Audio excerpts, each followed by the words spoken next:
You have atheists who believe, there's no God, there's no nothing. This all happened by accident. Something came from nothing, which doesn't happen anywhere at any time or any place. Order came from non-order. Then you have the people that say, no, I believe in one of the Abrahamic faiths, or I'm a Hindu, or I'm a Buddhist. And then you have the people who are now what I call the New Age, right? Because there's a New Age movement. You guys can Google what that is. It started kind of around the 50s and the 60s. And I would equate people like Billy Carson to what we would call New Age prophets. And what's this New Age movement? There's this agenda to convince human beings that they were created or altered, their DNA was altered or manipulated by superior extraterrestrials or aliens, and they feed us this very interesting story of the Anunnaki. I call it Anunnaki, okay?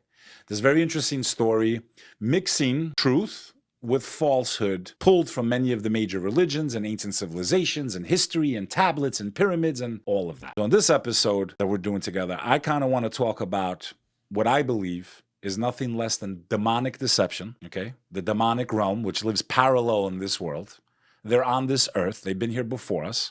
I'm going to explain who these beings are, how human beings have been working with them for thousands of years, as far back as Babylon and all these stories of the Sumerians that Billy Carson loves to tell, how some of the most important scientists in the world were doing nothing short of demonic rituals and black magic, and that where a lot of this is coming from is literally from demonic inspiration, the demonic realm. That there are no aliens in the way they want us to believe in Hollywood, the way they want us to believe these speakers like Billy and this guy and Terrence Howard. And again, more power to you guys. I think it's more about the money with those guys than it is actually about telling the truth and all that stuff.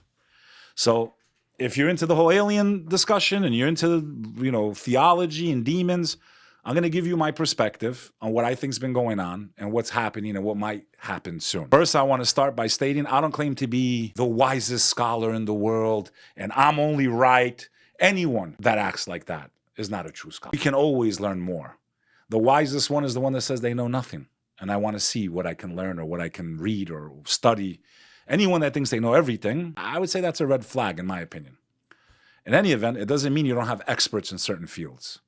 And a lot of these people's lectures on these shows like Joe Rogan are very well crafted and interesting. And of course, they're going to get views. And I mean, it's a fascinating subject. But I want to show people that believe in the Abrahamic faiths where this deception is and what I think is actually happening. There's a lot there.